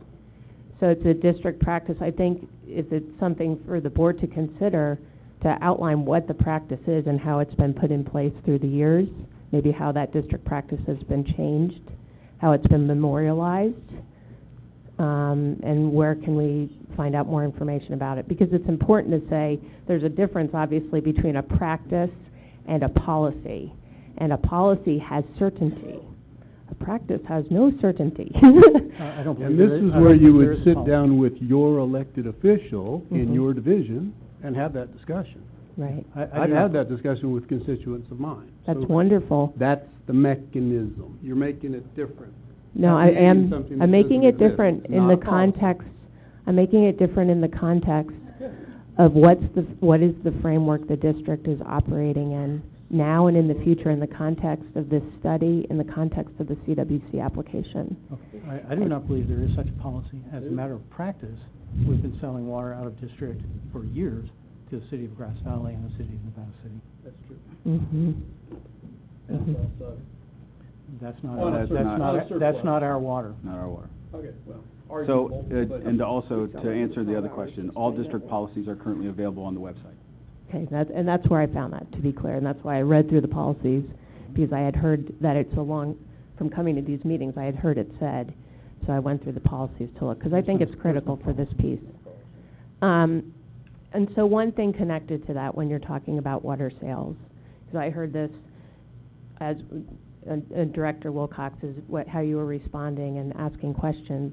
And some of the comments I heard from you is that it's important that you're in a way, hopefully I'm paraphrasing you correctly, in a way that you are in control of that water because you can maximize the amount of money that would be maybe presumably gotten from a water sale or otherwise. I was merely commenting that participating in the integrated water storage program is basically discounting the water 97.5% in value. Water has value. Okay. Yeah, water definitely has value. And I wasn't saying anything beyond that. Okay. So do not read anything into my comments. I will not. Paraphrase. Who's your elected official here? I don't. I represent the Foothills Water Network, and the network has membership, including the South Yuba River Citizens League, Sierra Club, and many constituents in the area. So I'm here to help with South Yuba River Citizens League also and their membership. So you talk to your elected official. I do. The most direct line. I do. I am going to leave the board with one more piece to consider as we're listening to this, and this has more to do with water rights. And we heard water rights discussed today. And Nick smiles, yes. It's a difficult thing. Nancy referred to the golden egg, which in what I'm going to say here has to do with, we'll say, area of origin rights. If the district is going to choose to exercise its area of origin water rights to the state board, it's difficult, and you question the consistency in saying that water isn't going to be put to beneficial use here, but could be used elsewhere, out of district. So I'm just leaving you with that thought. I'm not the person that's going before the water board to exercise those rights or make that argument, but I wanted to leave that for your consideration of how that fits into all of this. The way, Tracy, you exercise your area of origin rights is to develop those rights. Right. Area of origin rights are not inchoate rights. And they derive basically from the ability to develop that water and put it to beneficial use. And what area of origin rights do, in effect, is to give you a priority for the development of that water over the claims of the Central Valley Project and the State Water Project to export that water.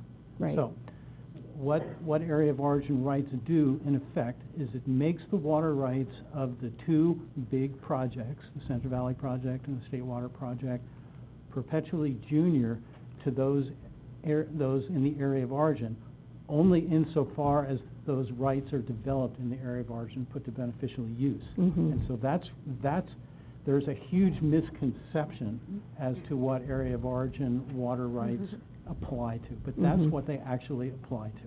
No, I understand that, but my general piece in this is if we are the ones that for years have had the state filed applications water rights in reserve because they are the golden egg, and and you're choosing to exercise those water. We have not had that state filed application reserved for years.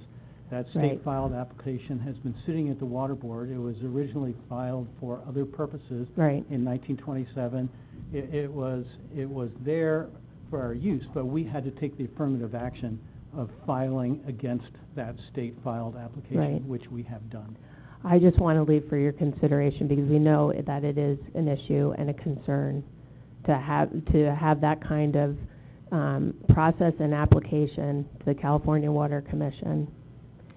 I'll just leave it at that. And yeah, you see, and then this is it. The reminder that people have asked about whether there's action on this item, not on this item, but it is true that the board passed a resolution authorizing the general manager to sign contracts having to do with that grant. And so I'll leave you with that.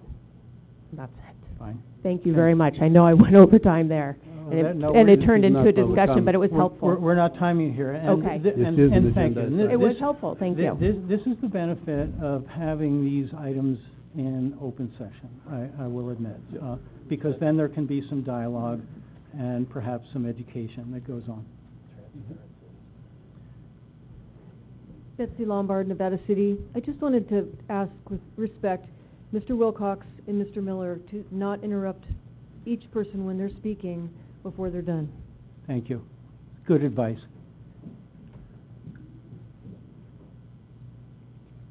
Any other public comment on this matter? I have a kind of an accompanying request when you have time. One more, and then Nancy. We're in Leftwood, Grass Valley. Just the money picture is a little fuzzy to me, and I know it was presented in a fuzzy way, but, well, hypothetical. It's $500,000 value in water, hypothetical. So my $500 million. $500 million. Your hearing is perhaps Okay. not quite right. Thank you for the correction. But my question is, how does the money game work with water? If it's hypothetical, when water is sold, how does that work? Who do we sell it to? Who pays for the water? That's fuzzy for me, and I'd like some clarification. Well, then we can have a private conversation on that. That's a question that goes way beyond this agenda item. Thank you.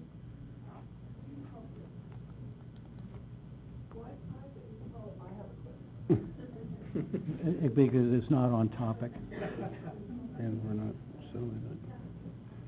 Hi, Diana Suarez, Colfax again. I heard at least 3 members of the board say that they weren't in support of the study about integrating with the rest of the system. I actually enjoyed the presentation. Thank you. I didn't think I would, but I did. What my question then is, given the board's opposition to integrating with the state as far as sharing the water, does that mean that you're considering withdrawing your application for the Proposition 1 funding that was only $12 million when your water is worth $500 million? So are you, my question is, are you considering withdrawing that application and getting out of the Prop 1 WISP process? That's a later decision.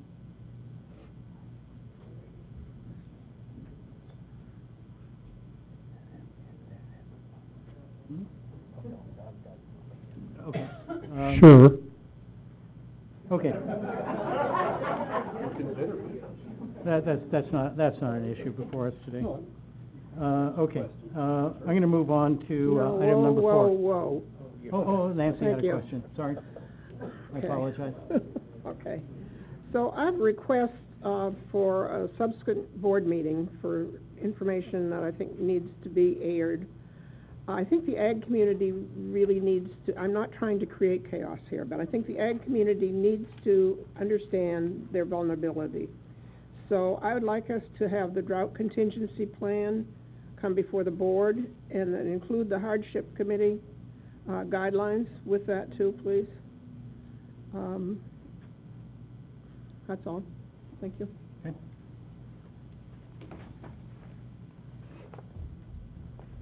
Hearing that, we'll move on to item number 4. Thank you, Mr. Boland, and thank you, Mr. Excuse me, Beret. Chair. Chair, can we request a brief recess? We've been... And again, peace and love. It was a good study. You guys were... Please come to order. The mics are on, and all your conversations will be captured.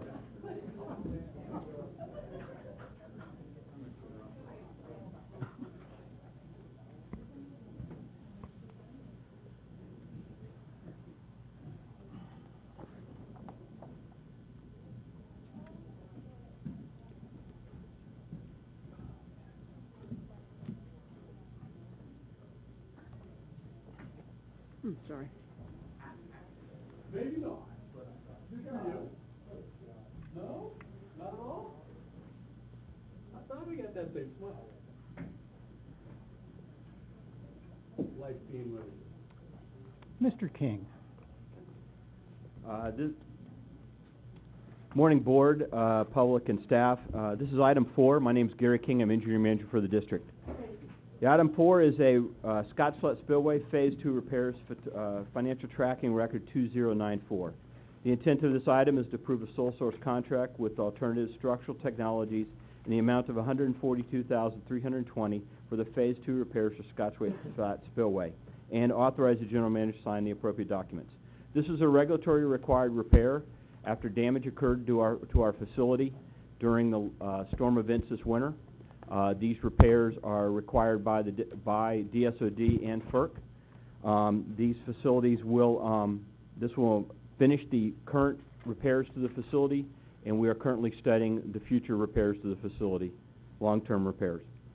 This is a specialized contractor, that's why it's a sole source. ACT uses a material that's preferred by the DSOD, and that is why we're recommending them for this project. It is recommended to staff to approve a contract with AST in the amount of $142,320. Yes, sir. In the packet, it said that, Can you turn your mic on, please? In the packet, you reference this change to the epoxy or special resin thing that you're doing. Had we done a prior repair under their then guidelines, and now Yes. we're having to almost do it again? There was a change in how they'd like us to handle the material that we put on top of that facility. Right, that was And in the packet. So in the did first we phase, apply the prior? No, Had we sir. already okay, so we're not doing it a second time? We're doing it a different way, in a The way different location. They changed their rules to, In okay, a different cool. location, not the same location. Not a redo diff- then? No, sir. Good. It wasn't clear in the packet. Yes, sir. Okay. Under budget impact, could you please explain the reservoir dam and water improvement program? The Hydro Reservoir Dam and Water Improvement Program is a capital program inside the district's capital program. What happened this year is particularly that the French Lake project got deferred due to, we're finishing up some environmental issues for that project. Those funds were available to fund this project. If not, we would have found other reserves or stuff like this, but the funds are available in that whole program. Thank you. It's a recommendation to engineering staff to approve the contract with AST. So moved. Second. Roll call, please. Division 1, Aye. Division 2, Aye. Division 3, Aye. Division 4, Aye. Division 5. Aye. Thank you, Board. So, Rem. Good morning, Board. It's my pleasure to update you this morning on some of our activities at the district. First, as always, we are started our rain calendar. We are at 1.65 inches at Bowman, which is 115% of average. We're actually coming on a bit early. Take that as how you like. We are also currently at 18% year-to-date on 2017 conservation, and the district currently has 197,600 acre-feet in storage, which is roughly 75% of capacity and 121% of average. We are in the process of our our hydroelectric outage, and I'm pleased to report that the Dutch Flat unit is ready to go back into service. We have some voltage regulator testing that needs to occur. Chicago Park Powerhouse switch assembly is being worked on at this point. We're also shotcreting and working on the flumes there, and also the draft tube that you approved to be repaired is on its way to be rebuilt. An interesting thing Kean was sharing with me recently was that when we pulled it out and we put it in the sun, the paintwork that was 7 years old, give or take, in the areas where the draft tube was flexing, it actually is peeling off in a shape, so you can actually see how the draft tube was pulsing based on the fact that the coating wasn't applied or was coming off. I had the pleasure of touring the upper division with Dustin and Will to get them familiar with some of our facilities. On the grants front, since that's become kind of an important issue for us, we are engaged in an IPM preparation for an integrated pest management grant, which we are optimistic and have support around us to get to help our veg management program.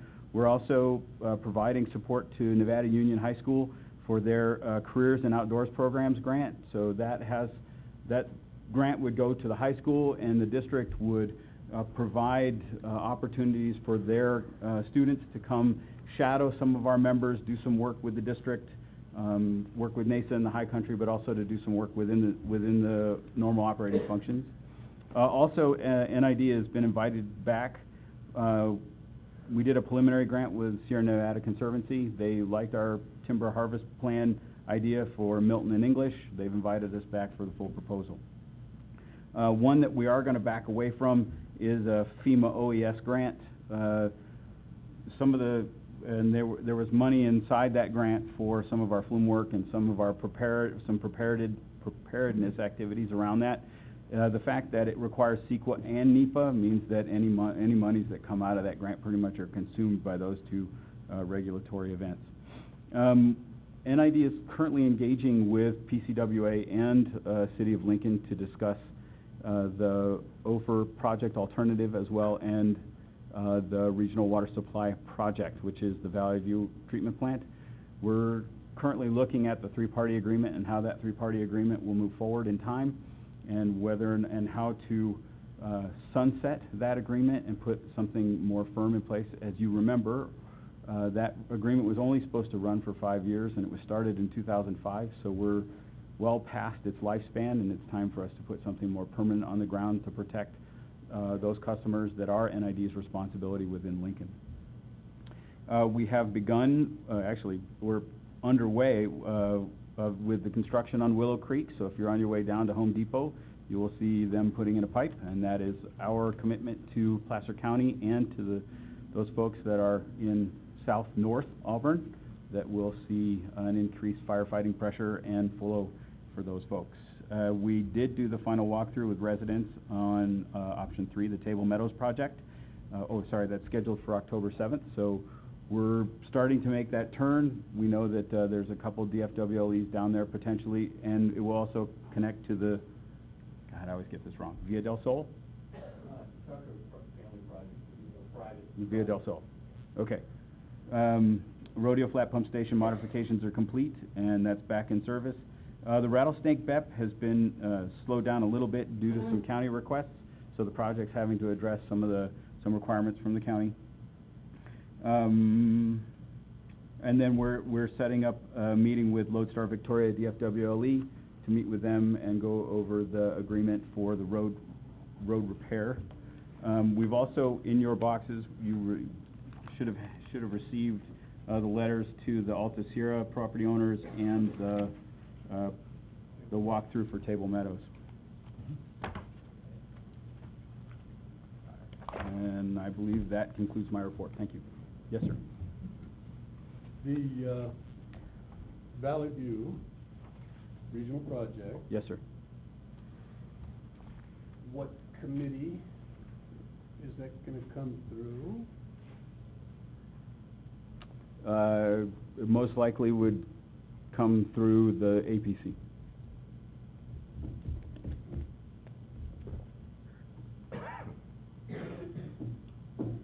Okay. It definitely needs to come through committee and absolutely. Big discussion, huge discussion. We're moving towards a co-utilization versus an independent plant down there? Yeah, I think that there's we're exploring a regional solution or a partnered solution, I think is a better way to say that. As part of the Regional Water Supply Project, within that project there was the OFER project alternative, which is on the website, and that alternative poses an opportunity for all three of the parties involved to save money and to increase operational reliability and sustainability. So we're exploring that now. We have not crossed any boundaries in terms of a place where we would be ready to make a recommendation to any of the boards. And there were reimbursement issues where they'd been paying the whole thing. I had my hands all over that way back when, in an effort to protect our water rights. That's correct. If we were just giving them the water to treat and serve our customers, at some point the state could usurp our authority. And so very curious as to, as you know, I'm very conscious of that, and that's why the only part of the OPA that seems to make sense to staff at this point is one in which NID is a partner, not a contracted deliverer. Okay. But I mean, if we can save $300 million not building a plant, that's fine. Yes. But quite curious. I'm not on APC, but I would want to make sure that came back through committee for kicking it around. And there are many steps ahead of us. Yeah. Yes, sir. For transparency to the board as well. Yeah. Yes, sir. bad word, real. Board member comments, we'll start this end. Nancy? Okay.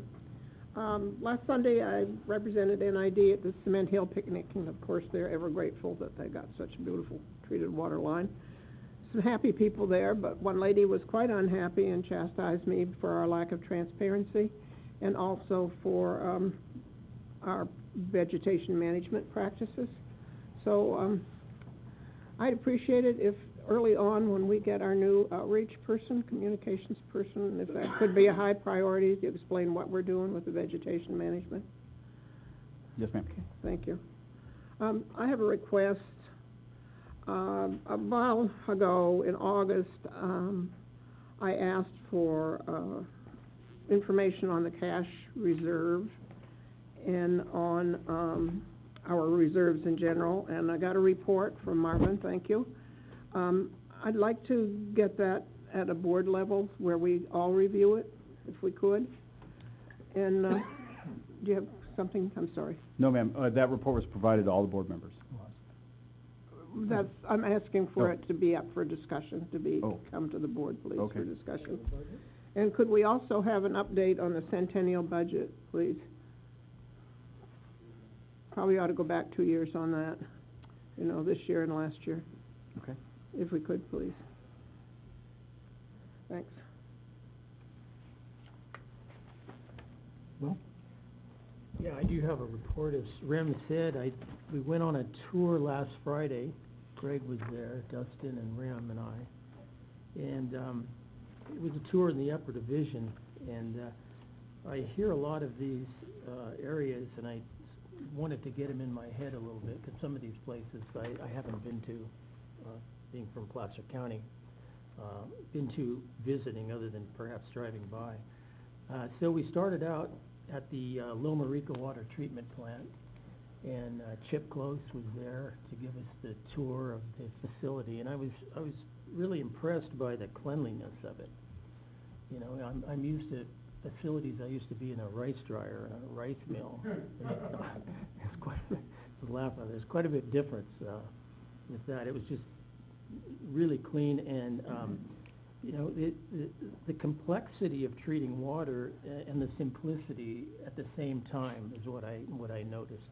You know, some complex machines, and then these simple paddle wheels too, with 2x4s that are causing the solids to go down. So I was just sort of impressed by both its simplicity and the complexity, and the fact that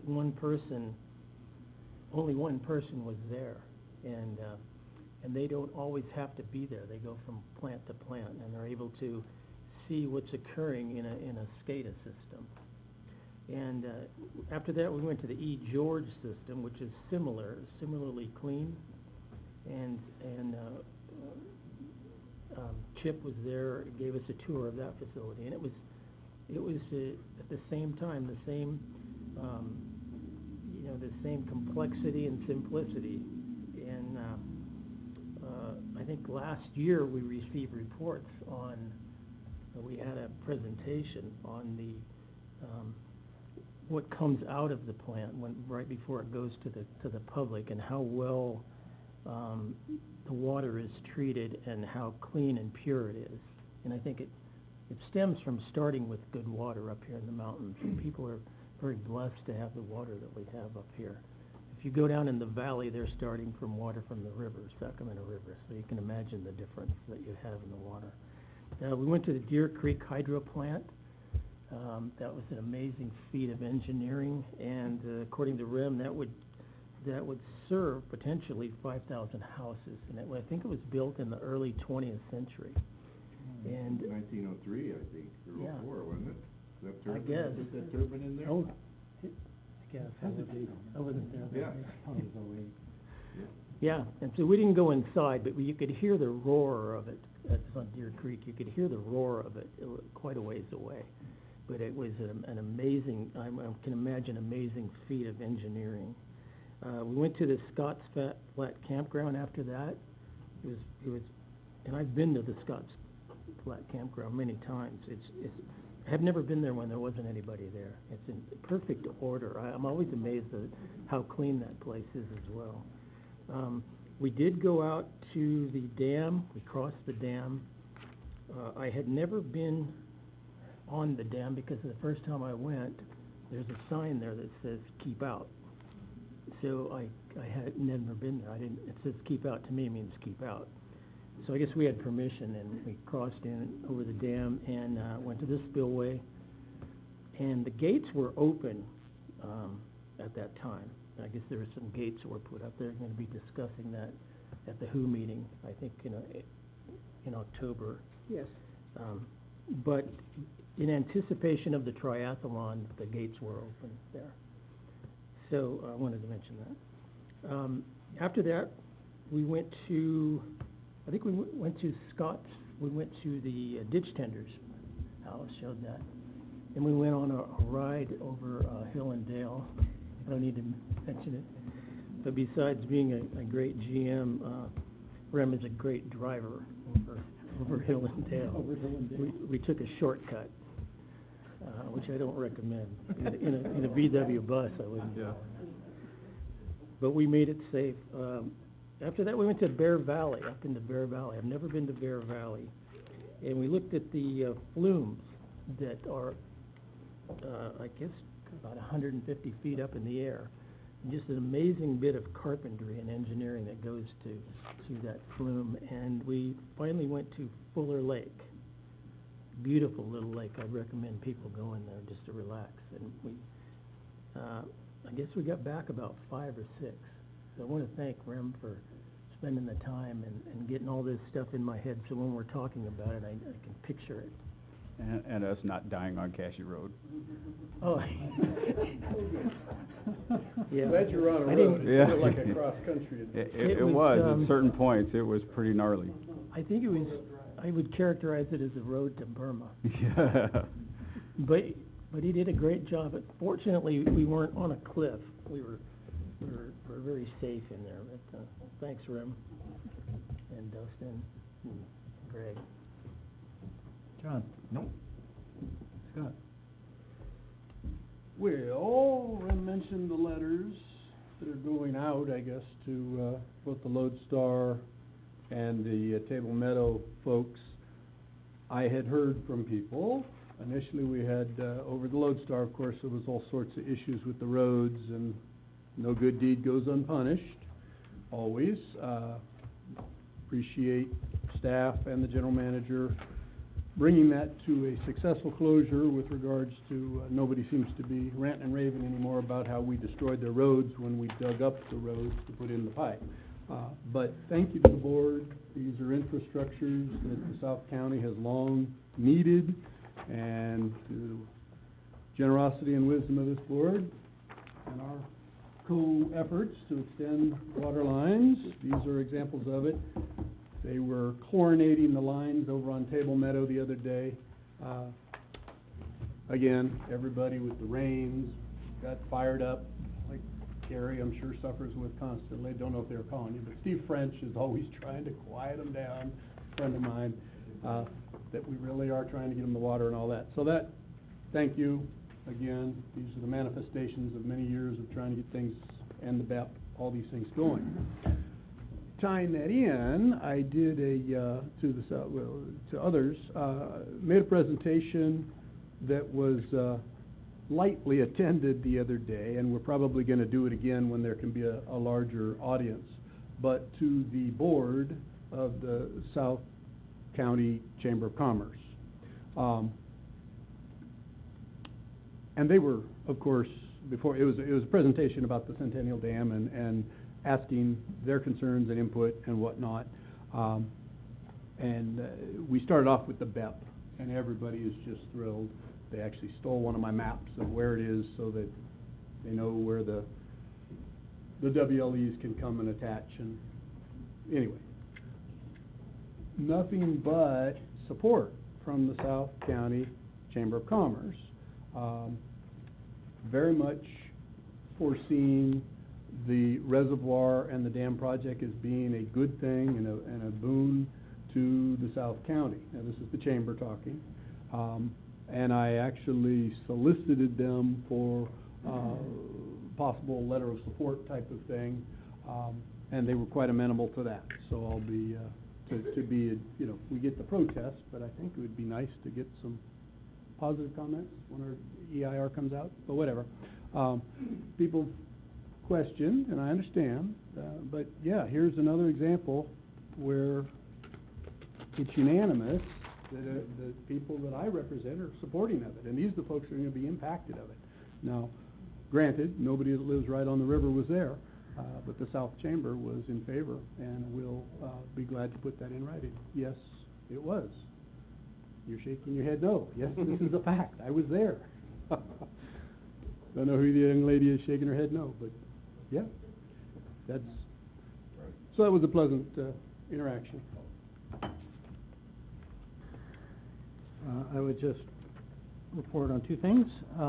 Last week I did present on the Centennial Project to the Penn Valley Rotary, and we have a similar presentation teed up for early November in front of the Lake Wildwood Community Association.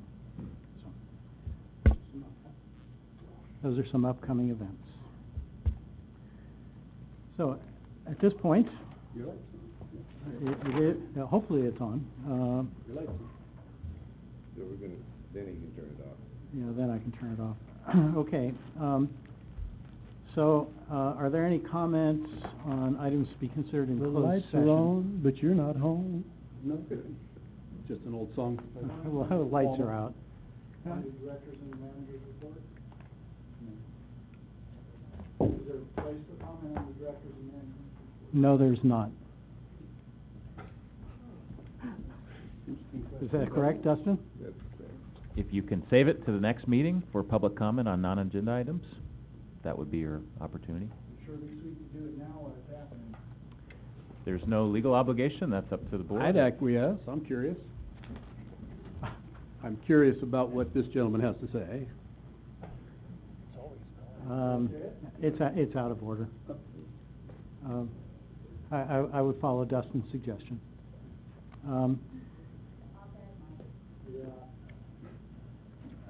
Finally, Any comments on those items? yeah, any comments on items in closed session?